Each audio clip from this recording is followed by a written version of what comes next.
अस्सलाम वालेकुम, अल्लाहुम्मा सल्लि व सल्लिम व बारिक अला सय्यिदिना मोहम्मद व अला आलि मोहम्मद। उम्मीद है आप सब खैरियत से होंगे।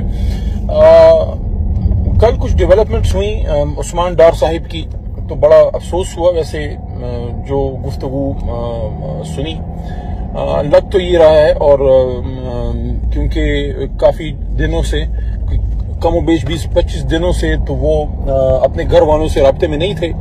तो ये बड़ा सवाल है कि उस्मान साहब कहाँ थे। इसकी कोई एक्सप्लेनेशन उस इंटरव्यू में नहीं थी जिसमें ये बताया जाए कि वो कहाँ थे, लेकिन लग ही रहा है कि उनकी गुफ्तगू ड्यूरस में थी या वो अपनी रजामंदी से गुफ्तगू नहीं कर रहे थे। बहरहाल जो उसमें एलिगेशंस लगी हैं, as a Tehreek Insaf spokesman मैं उनको बिल्कुल यकसर रद्द करता हूँ।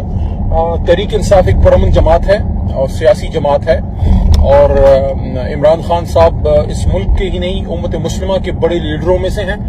पाकिस्तान की बका, सलामती और बेहतरी के लिए उन्होंने तहरीक इंसाफ बनाई। हम जैसे मिडिल क्लास के पढ़े लिखे जितने भी लोग थे, उनको पाकिस्तान की सियासत पे आने के लिए उन्होंने कन्विंस किया कि इस मुल्क को ठीक करने के लिए इसके इदारे ठीक हों, इसका निजाम मेरिट पे चले, अकाउंटेबिलिटी का सिस्टम हो, यहाँ करप्शन खत्म हो, यहाँ काबिल लोग आगे आए, यहाँ बेहतरीन गवर्नेंस हो, अवाम को सहूलत मिले। और उसकी बहुत सी मिसालें हमारी हुकूमत में हैं। जिस तरह सेहत कार्ड मिला, लोगों को एक सहूलत मिली, जिस तरह हमारे दौर में पुलिसिंग पे हमने काम किया खैबर पख्तूनख्वा में, एजुकेशन पे हमने काम किया खैबर पख्तूनख्वा में, और उसको फिर हम मरकज में भी लाने की कोशिश की। बहुत सी चीजें हम कर पाए, कुछ में उस तरह कामयाबी नहीं भी मिली, लेकिन वो नेचुरल है। जब आप बड़ी सतह पे काम करते हैं तो कुछ चीजें हो पाती हैं, कुछ नहीं हो पाती। लेकिन कहने का मकसद ये है कि ओवरऑल तहरीक इंसाफ किन लोगों से बनाई गई, वो मुहब्ब वतन पाकिस्तानी जो पाकिस्तान की हालत देख के कुड़ा करते थे, जो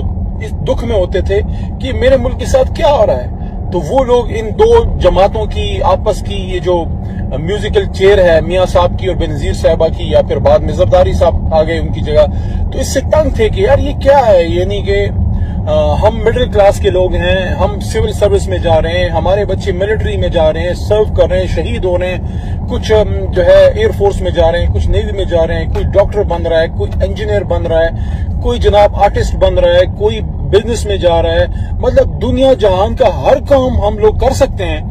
middle class Pakistani, lower middle class Pakistani, पढ़े लिखे लोग, जो पढ़े लिखे नहीं भी हैं, वो मुल्क की मईशत चलाने के लिए बाहर मजदूरी करते हैं। लेकिन एक काम सब कर सकते हैं, हम जहाज उड़ा सकते हैं, हम F-16 उड़ा सकते हैं, हम मुल्क के लिए बॉर्डर पे जाके गोली खा भी सकते हैं, गोली मार भी सकते हैं पाकिस्तान के लिए, हर तरह की कुर्बानी दे सकते हैं। अमेरिका में जाके उनके नासा में काम कर सकते हैं, काबिल लोग हैं। यूके में जाके उनकी NHS में काम कर सकते हैं जो डॉक्टर्स हैं। एक काम नहीं कर सकते तो इस मुल्क में हम पे शजर ममनुआ है कि जनाब इख्तिदार के पास नहीं आना। तो ये इख्तिदार तो हम जो है इख्तिदार आला तो अल्लाह की है, और ये इख्तिदार तो अवाम के लिए कायद आज़म मोहम्मद अली जिन्ना आज से 75 साल पहले, 76 साल पहले अंग्रेज से ला चुके थे। फिर किसको ये हक है कि वो यहाँ दरवाजे बनाए कि इसने करना है और इसने नहीं करना। तो ये जो मिडिल क्लास है, ये जो डिसएनफ्रेंचाइज थी, ये जो पढ़े लिखे लोग जो साइड पे फेंक दिए गए थे, जिनका काम सिर्फ वोट डालना था, बल्कि अक्सर तो वोट डालने भी नहीं जाते थे, क्योंकि जो जमातें, जो लोग खड़े होते थे उनसे वो मेंटली अपने आप को कनेक्ट नहीं कर सकते थे। यार एक आदमी है, मेहनती है, एक डॉक्टर है, वो मेहनत करता है, एक इंजीनियर है, मेहनत करता है, ईमानदार सरकारी अफसर है, वो क्यों जाके किसी करप्ट आदमी को जनाब जाके वोट डाले। तो उन लोगों को एक थर्ड ऑप्शन दिया इमरान खान साहब ने, उनको पढ़े लिखे नौजवान और अच्छी लीडरशिप दी। और मैं ये नहीं कहता कि सारे के सारे फरिश्ते थे, गलतियां हम में भी थी, हम में भी गलत लोग होंगे और थे, इसमें क्या शक है। लेकिन ओवरऑल कल्चर क्या बनाया, पाकिस्तान जिंदाबाद कल्चर। हमारा जलसा हो रहा है, कायद का नाम है, अलामा का पैगाम है, उठो मेरे दुनिया के गरीबों को जगा दो, कागे उमरा के दरो दीवार हिला दो। इस तरह की तो हमारी जो है मैसेजिंग होती है, जलसों में होती थी। एक समा होता था, मुझे आज भी याद है 2012 में एक जलसा हमने लियाकत बाग में किया था, पुराने साथियों को याद आ रहा होगा। उसमें जब मैं आया, ज़ाहिर उस जमाने में, अब भी वर्कर है, लेकिन उस जमाने में चूंकि MNA वगैरह नहीं थे तो स्टेज पे तो जगह नहीं मिलती थी, तो मैं नीचे क्राउड में था। मैंने देखा दूर से पीछे अल्लामा की तस्वीर है और कायद की और साद खान की लगी हुई है, और अल्लामा का कलाम जो है वो उठो मेरे दुनिया के गरीबों को जगा दो, ये चल रहा है, या एक और तराना चल रहा था कि मेरे हाथ में इंसाफ का आलम। ये इस तरह का माहौल, जज्बा नौजवानों में पाकिस्तान से मोहब्बत का। और मैंने देखा, मैचों के नीचे था और सब मुझे नजर आ रहा था, तो उसमें जनाब फैमिलीज आ रही हैं, पुराने रिटायर्ड सिविल ब्यूरोक्रेट्स जो कोई 70 साल के, वो आ रहे हैं, खवातीन, बच्चियां भी और बुजुर्ग खवातीन भी, और साथ ही साथ जब वहां पढ़े लिखे एजुकेटेड क्लास के लोग थे, वो लोग जो कभी जलसों में नहीं गए जो कभी जलसों में नहीं जाए, वो भी देखे। और साथ में मजदूर तबका, रेडी बांध भी देखे, मजदूर तबका और पॉलिटिकल वर्कर्स भी पूरे पाकिस्तान से भी आए थे। लेकिन पिंडी वैसे भी पॉलिटिकल लोगों का गढ़ है, हमेशा से पिंडी बड़ा पॉलिटिकली एक्टिव शहर रहा है, ये जज्बा होता था। अब इस स्पिरिट के साथ इमरान खान इस कौम को, इस नौजवान को, इस यूथ को लेके गए कि हमने पाकिस्तान बनाना है और पाकिस्तान को हमने वो मुल्क बनाना है जो जना का विजन था। अब इस बीच 9 मई भी हो गया। अच्छा, 9 मई में कुछ गलत भी हुआ, कुछ लोग प्रोटेस्ट पे गए, उनमें से कुछ पब्लिक प्लेसेस पे रह गए और कुछ वहां डिफेंस इंस्टॉलेशंस पे जो कुछ एक जगह थी कैंटोनमेंट्स में गए, वो गलत था।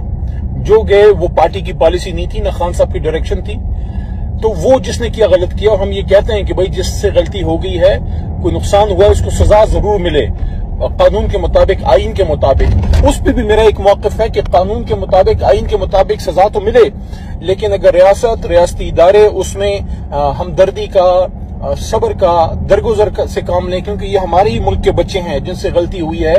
और माँ माफ भी करती है, माँ तनबीह भी करती है, हो गई ना तनबीह, हो गई तनबीह, और माफ भी करती है। ये हमारे ही बच्चे हैं, इन्होंने ही आगे बढ़ के पाकिस्तान जिंदाबाद और पाक फौज जिंदाबाद और रियासत पाकिस्तान जिंदाबाद और पाकिस्तान की अवाम जिंदाबाद, सारा काम इन्होंने ही करना है। अब इनको भी मौका मिले, लेकिन अगर मौका नहीं भी देना तो सजा सिर्फ उनको मिले जिनसे गलती हुई। बाकी तो 2.25 करोड़ वोट लेने वाली जमात को कैसे साइड लाइन कर सकते हैं। तो एक तो इस 9 मई से हमें अब आगे जाना होगा, इस मुल्क को बेहतरी की तरफ लेके जाना होगा। और वो आदमी जिसने इस मुल्क के नौजवानों को पाकिस्तान की मोहब्बत में इकट्ठा किया, सारे मुंतशिर थे, सारे, किसी कोई सियासत में किसी की इंटरेस्ट नहीं थी, उनको पाकिस्तान की मोहब्बत में इस प्लेटफॉर्म पे लेके आए कि आप आओ इस मुल्क को ठीक करने में अपना किरदार अदा करो।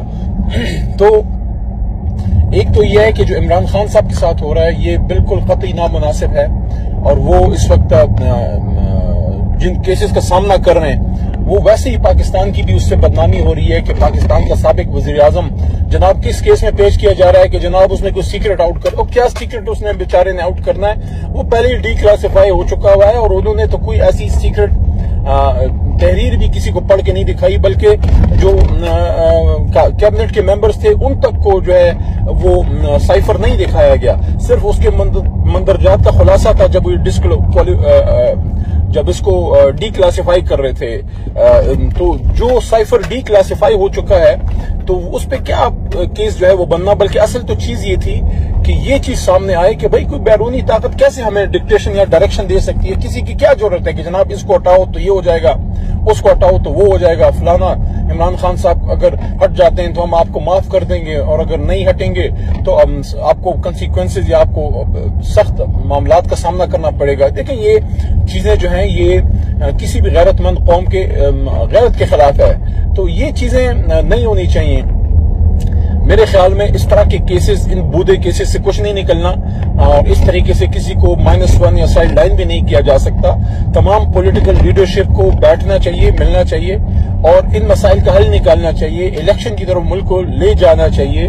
मैं अमूमी बात करता हूं कि चाहे किसी भी जमात का वर्कर हो, मैं तो चूंकि पॉलिटिकल वर्कर हूं सबसे राब्ता रहता है, तो जो नून का वर्कर है, जो पीपल पार्टी का वर्कर है, अपने मुल्क में भी, अपने इलाके में भी देखा, मुल्क में भी हर शहर में जाके देखा, और तहरीक इंसाफ का वर्कर है, सबके सब महबूब वतन पाकिस्तानी हैं। सिर्फ पॉलिसी का इख्तिलाफ हो सकता है, किसी को मियां नवाज शरीफ पसंद है, किसी को जो है भुट्टो साहब की वजह से वो पीपल पार्टी में बिलावल साहब या जरदारी साहब के पीछे खड़ा है, और जाहिर है majority of youth Imran Khan साहब के साथ है पाकिस्तान की मोहब्बत में।